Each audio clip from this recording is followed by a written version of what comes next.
Welcome to the Green Wasp Removal YouTube channel. In this episode, we continue training and mentoring the Manchester University Wasp Survey Team on August 9th, 2024, as we remove a very aggressive Eastern Yellowjacket ground nest from the backyard vegetable garden at a private residence. The resident had seen our team working down the street, and she hurried up to us and she said she'd been attacked by Yellowjackets in her tomato garden, and she was stung multiple times in her legs.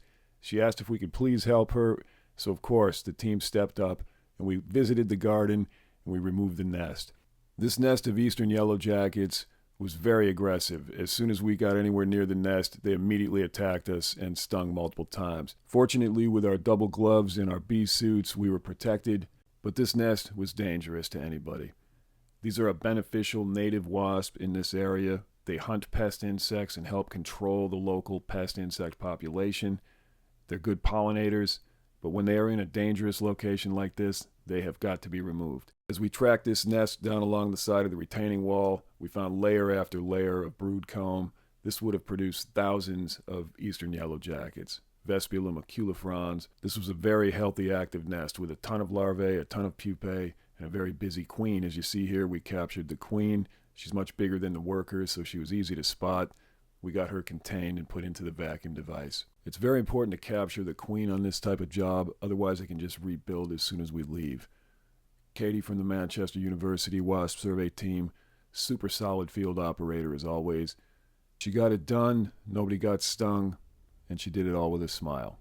We love working with this team. They're just fantastic individuals every time we're in the field. We appreciate you riding along with us today. Now we're going to take you back to August 9th, 2024 to show you the entire job. Please remember to like, share, subscribe, and comment. August 9th, 2024. We're at a private residence in the backyard. And in their garden area, off the patio, the homeowner was stung this morning by these wasps.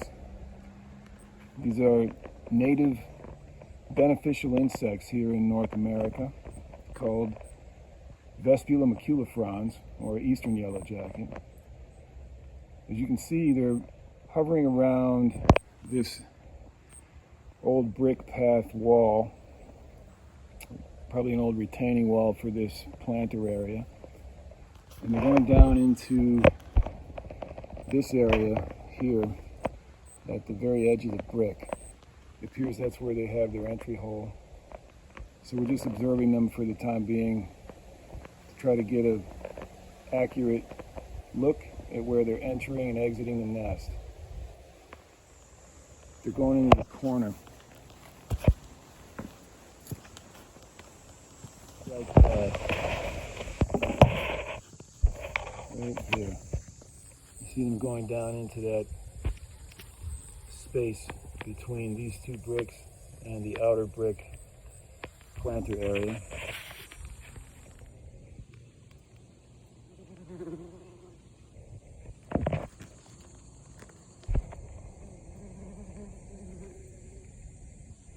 We're going in right under this brick. So we've located their entry point. It's right here underneath this brick. Right there. Just so you can see where they land. See where they're going down there? Looking down, just there you go. Dropping right in, see that? Alright, so today is August 9th, 2024. Katie from the Wasp Survey Team is here to help us today. And we are going to dig these guys out. But first we're just going to collect a bunch of the foragers. We'll just put our tube right here and just suck them right up. Try to get a few of the swarming foragers out of our way before we do the dig. So that'll be the plan. Our gear is staged over here. We'll be using Tony Andrick's BVAC today, connected to a collection bottle for live specimen collection. Once we dig the nest out, there's a container here to contain the nest so we can take it back and do our usual incubation of the brood comb. So, ready to go? Ready to go. All right.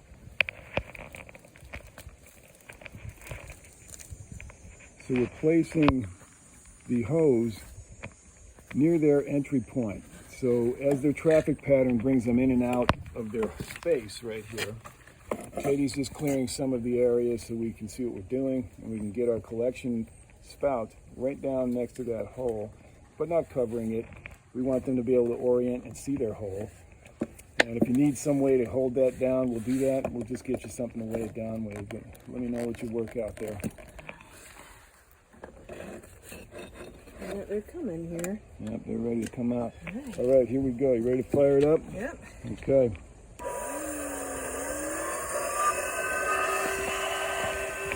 So as we begin the collection, we tend to stand back from the action just a little bit, and that allows the wasp to orient on the device instead of orienting on us to attack. And you can see it's beginning to work. The collection is beginning to come into this container. So one after the other, you see them start to get collected. We've changed the orientation of their landing area, and that confuses them for a little while. They know their hole is down there somewhere, but it takes them a bit to figure out when they're coming in for a landing, because we interrupted their flight path that they're used to seeing, and they have to reorient to find their way home.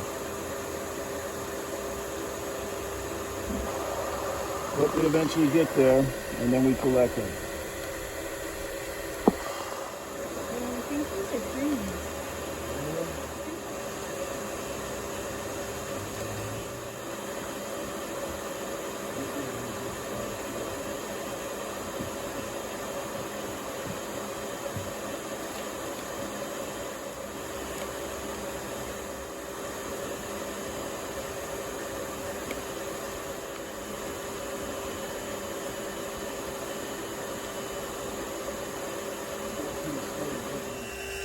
But it's important to observe before you try digging, because you never quite know how they're going to orient around the nest, what other entrances there may be, until you really observe well and watch them. Their behavior will pretty much tell you everything you need to know. So far, they're all heading right into the corner. So as they fly in, their flight path seems to be from the trees and this area in the back, right through here, right down into the corner. So far the collection appears to be going just fine.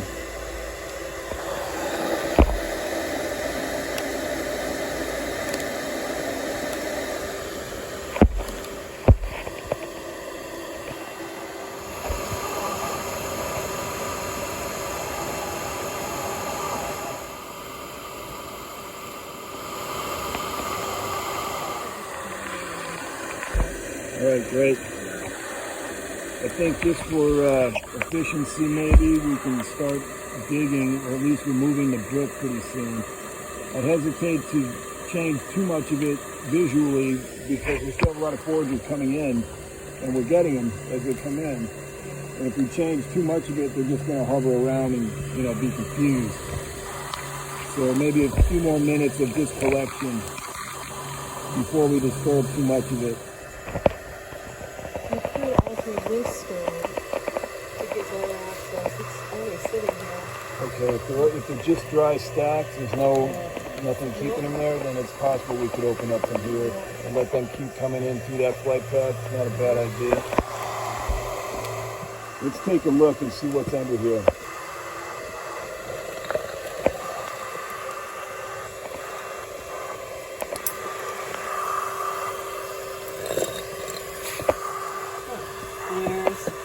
There's one customer right there.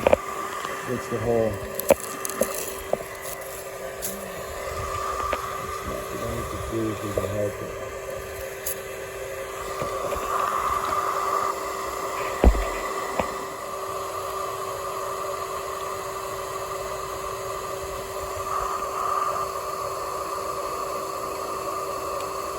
Hang on, buddy. Here we go.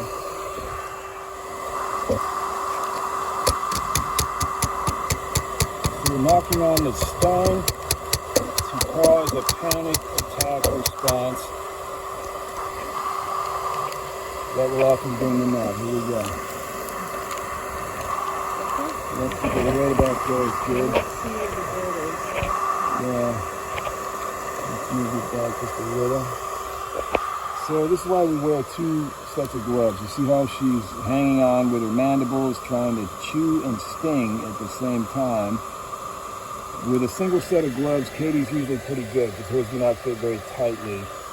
My bee gloves fit pretty tightly, and when they get sweaty, they get soft. And without this second pair of gloves, they will pretty much sting right through the bee glove. But here they come. Sting response, and then response in the ears, keep it down about there. Looks pretty good. Yep, they're coming out now. Alright, so we have a good response. Some used to do out of the way. There we go. Right about there they look.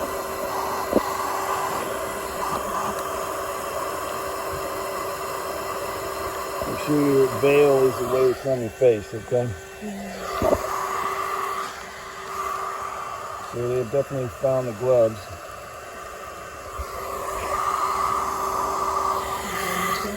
Yeah, let's go ahead and set them up. There we go. Okay, here we go. Yeah, they think most of them came out right there.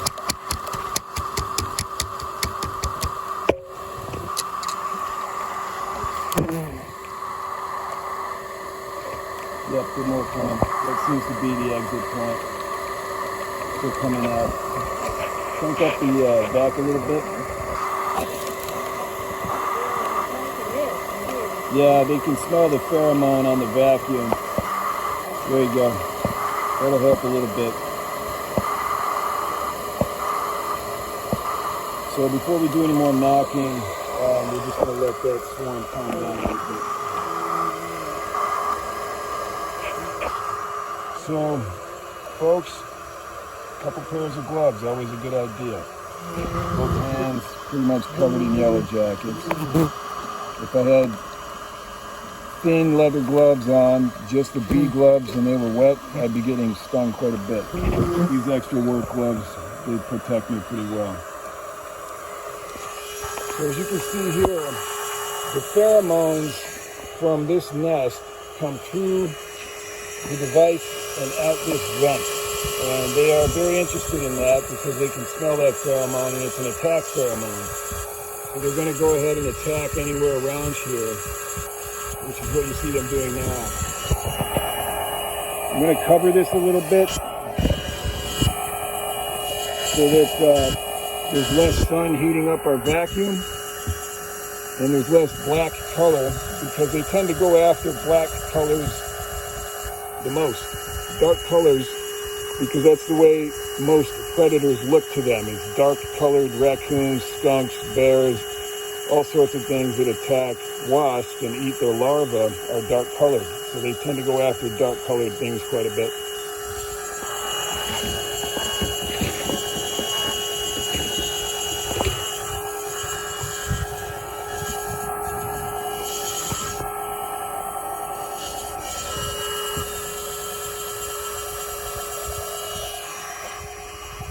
All right, how you doing here? Are you okay? Yeah. All right.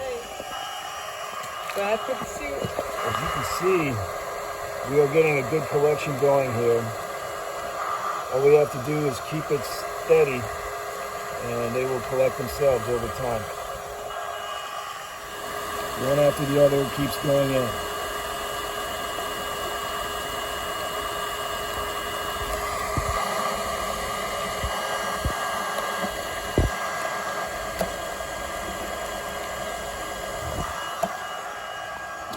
As always, Katie's rock solid, fearless in the face of clouds of Yellowjackets.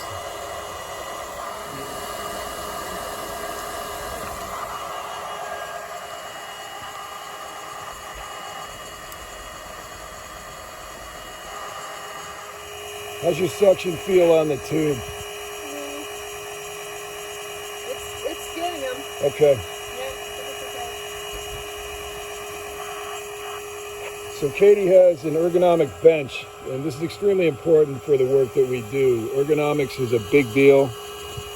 This bench can be flipped over and used as a kneeler when you're doing groundwork, close groundwork, or it can be put up a little bit, flipped over on the other side and used as a bench. It is vital when you're doing this sort of work that you take care of your body, your hips, your knees. Everything takes a beating unless you make it ergonomically properly correct. Her back is supported here, her knees are supported here. Everything is supported in a way that makes this job safe for your body. And we are very careful about how we do that. It reduces fatigue and it preserves your body's health. And there's fewer accidents when you have less fatigue. It's one of the big parts of ergonomics. As you can see, the swarm is reducing because the collection is growing.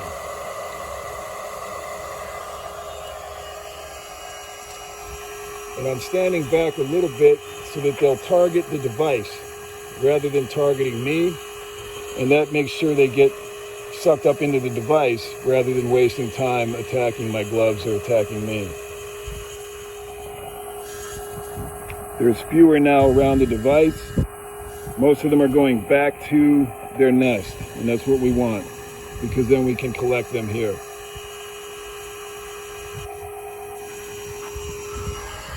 As you see, every time they try to approach that hole, Katie's spout catches them instead.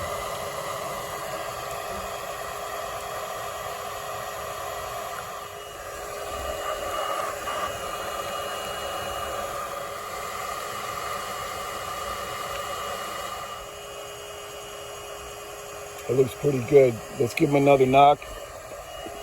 So what you see us doing is kind of a routine that we follow. We tap them out through vibration to cause them to swarm and attack. Then we'll collect that attacking group, and when it calms down, we'll do it again. And we'll continue that to reduce as many as we can from the environment before we start digging.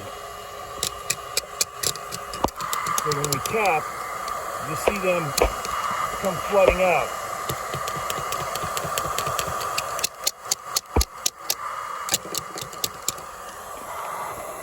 There they go. And Katie will suck them right up.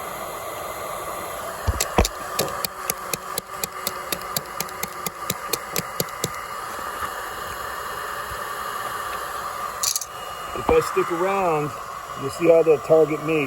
So I'm going to back off again and let her get the next swarm. They're happy to attack the veil, which is why we always wear 2 visors. Keeps the veil away from the skin. If we don't do that, the skin will touch the veil and we're getting stung.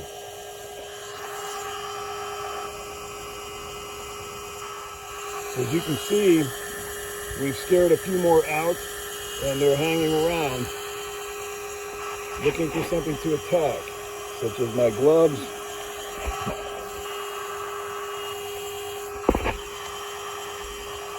They're doing their best to get through.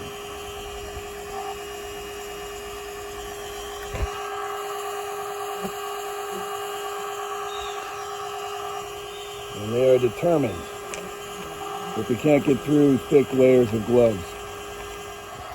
A lot of them going after your veil yet? Not so much yet.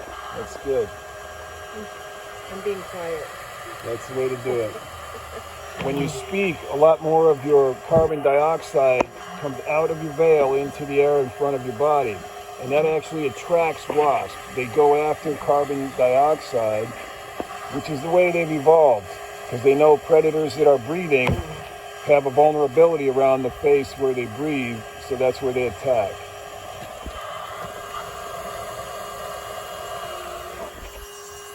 So we scared up a nice group of them to begin to collect. And once this group is collected, we'll scare some more out. Katie's getting a great collection here so far. This will be quite useful for Venom Immunotherapy.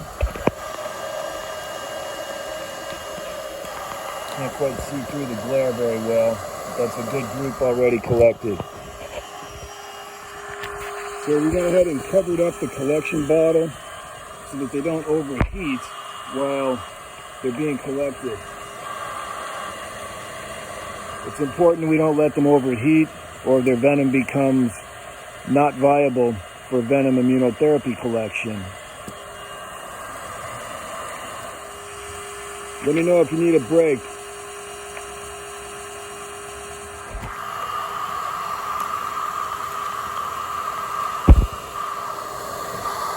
Yeah, they're hanging there and not coming out. So what we're going to do is tap them again.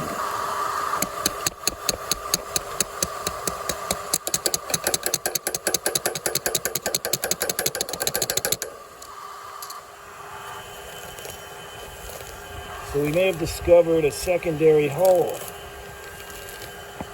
Yes, for sure. Come on over.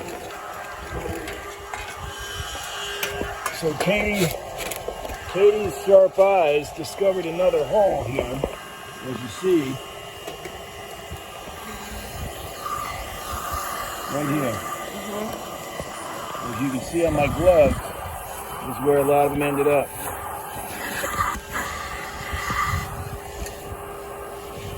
So let me tap again and see what we got.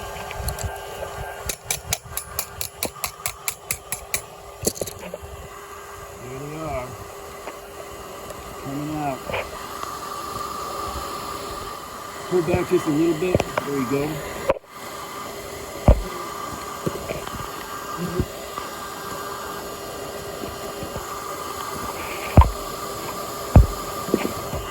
Here is a bunch of them attacking.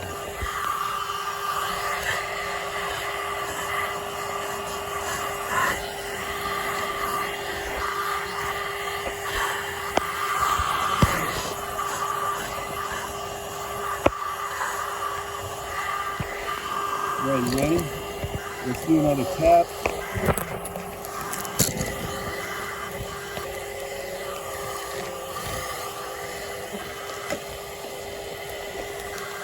Try to make it a little bit more clear.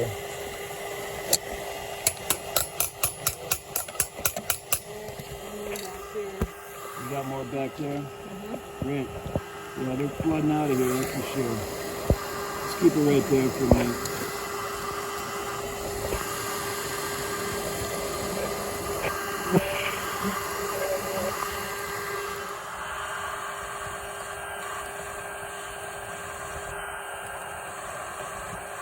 That's still a good point of collection for sure. Yeah, I like that. You're getting them pretty steadily over there with a lot less debris. So they can exit here, but if they seem to enter there. Is that what it seems like to you? Mm-hmm. All right, great. So with good eyes, you were able to see where they're coming out and hear where they're coming in. As you see, they keep coming out of here, but we don't see any of them really trying to crawl in there very much. Mostly this is their entry hole, and over here are the exit holes at the bottoms of these frame pieces.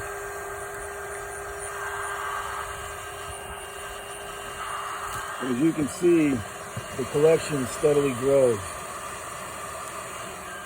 Looking good. It's a great collection so far. It's going to be a big, high population nest. So there's a good reduction on the numbers swarming around, because one after the other, Katie's just getting them sucked right up into the collection container. Patience is the key to this work.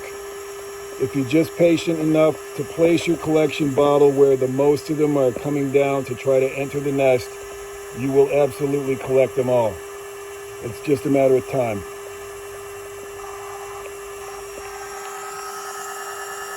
There's still a few hitting the back, but most of them are coming back home to roost, and when they do, boom, we got them. So, they keep returning and getting sucked up. Every time I look at them, there's more going in. So we've added a second collection device. We have a hand vac by Makita hooked up as well. Katie's agitating this fence line because down here at the bottom of each of these is an exit point, and they come pouring out of there every time we agitate it, and then they return to go in the nest on this side. So we're just bothering to collect them on the return side. It's too hard to catch them out of here without collecting a lot of junk, dirt, grass, and so forth. So we're just going to collect them when they come back.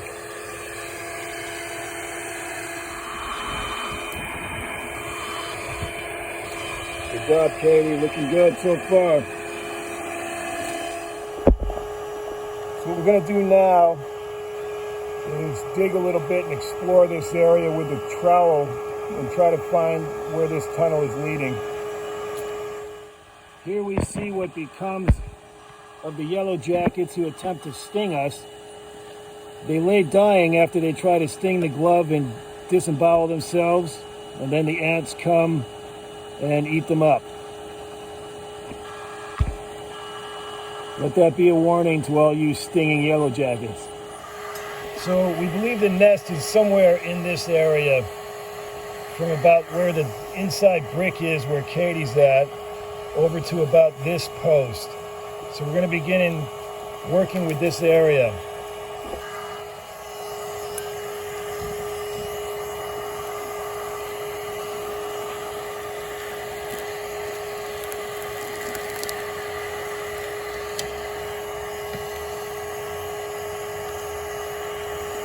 Yep, I see paper already. What we have here is nest paper, so we know we're on to a spot where they may be.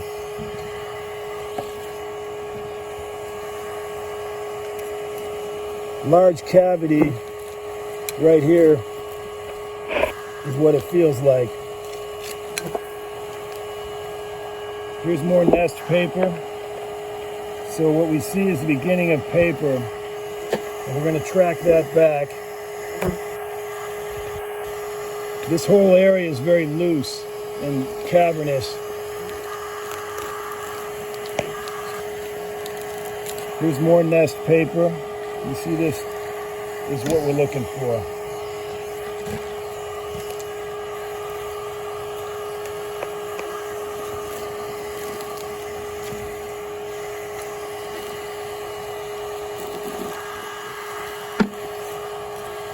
Okay, it looks like it's right down here next to the wall. You can see them going in.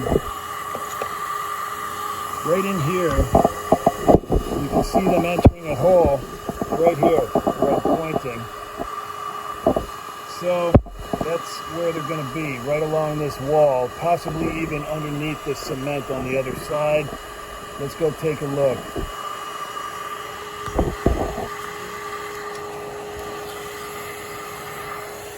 Nope, the nest is right there. Luckily, it's not underneath the cement, so we found it. I'm going to start scooping it into a bin. Here's our bin. We're going to put the nest right in there and then cover it up. Katie, if you can hold this up out of the way. Thank you. We're going to start to see some comb here. What we're looking for primarily is the queen. We really need to capture her. So if you see a big, fat, large wasp, much bigger than these workers, we got to capture her.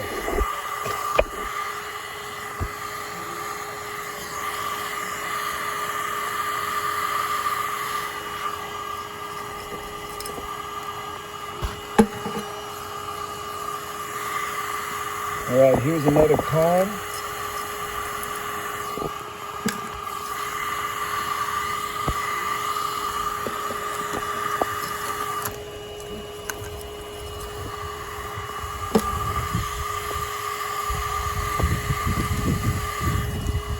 There's larvae, so we're getting close to where a queen will be.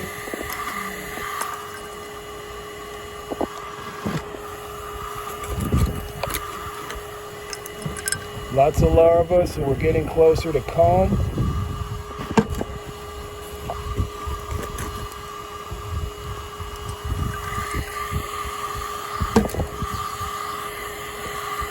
Here's our nest. little bit further beyond this point.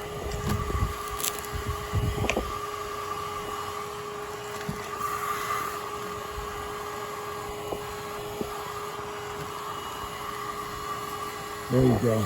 Here's the beginning of the cavity.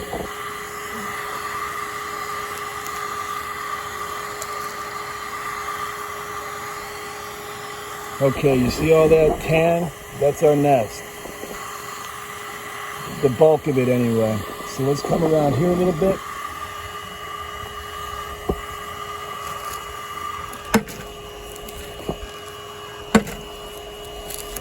Give us a little working room.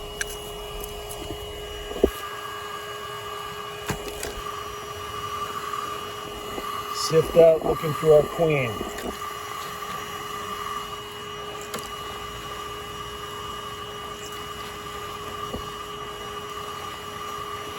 She'll be down at the bottom layers of these pits usually. Right here on top, this is a large cardboard type material that goes all the way back here. Right up to this brick that we're excavating here. So here's the beginning of the nest proper. There's one layer of comb. No sign of our queen. I'm going to put that in here.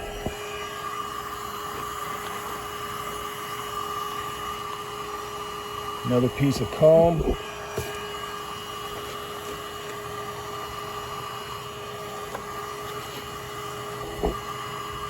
No queen.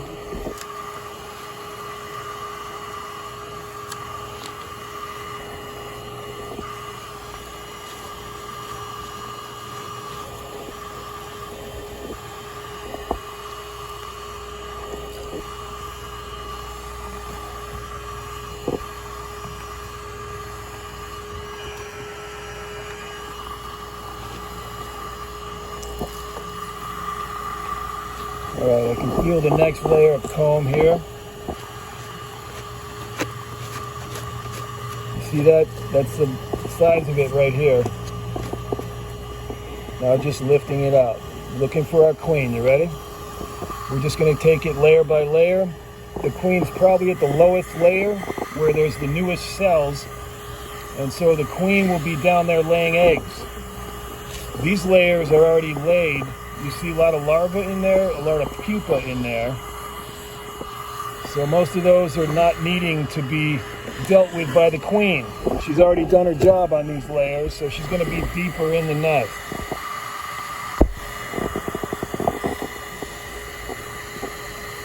All right, where's Queenie? You know you're in there somewhere, Queen. We're going to find you.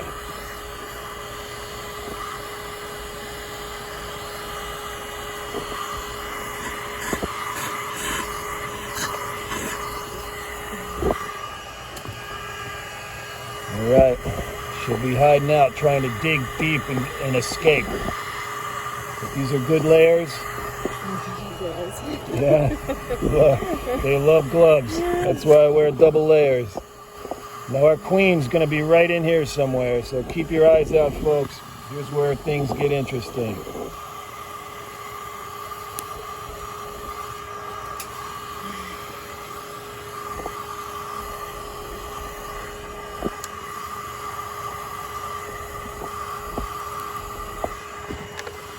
Anybody home? Where'd you go, Queenie? You know you're around here somewhere.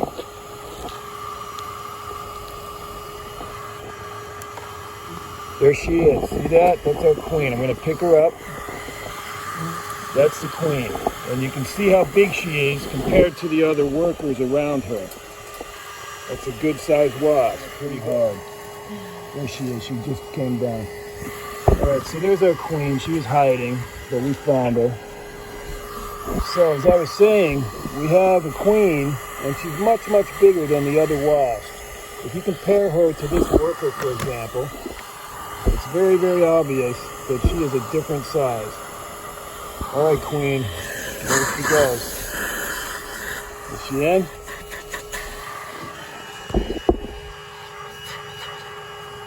Now hopefully she's the only queen.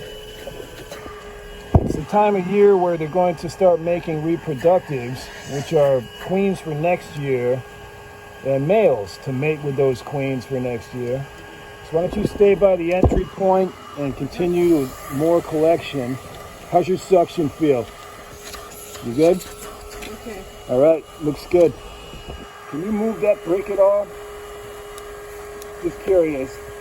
It may be worth taking it out. Let me see if I can grab it from the other side. I got it. Got it? Perfect. Let's see what's under there. Probably just that one tunnel that leads over. I'm tempted to dig that tunnel out. Just in case there was a second nest. You never know. I feel a tunnel right here where my finger is. I'm going to assume that's it. It feels like it goes all the way through there, yeah. I can feel it right here. Digging right all the way through. So just go through there with your hand a little bit. Make sure there's no secondary nest. You don't want to miss anything, but all I felt was the tunnel giving way as I pushed. So our nest was about a foot away from where the tunnel entry point was. And it was about, I don't know, what would you say, 10 inches to a foot underground? That's pretty typical. Here's the length of the trowel compared to my hand. And when you put the trowel in, it almost disappears.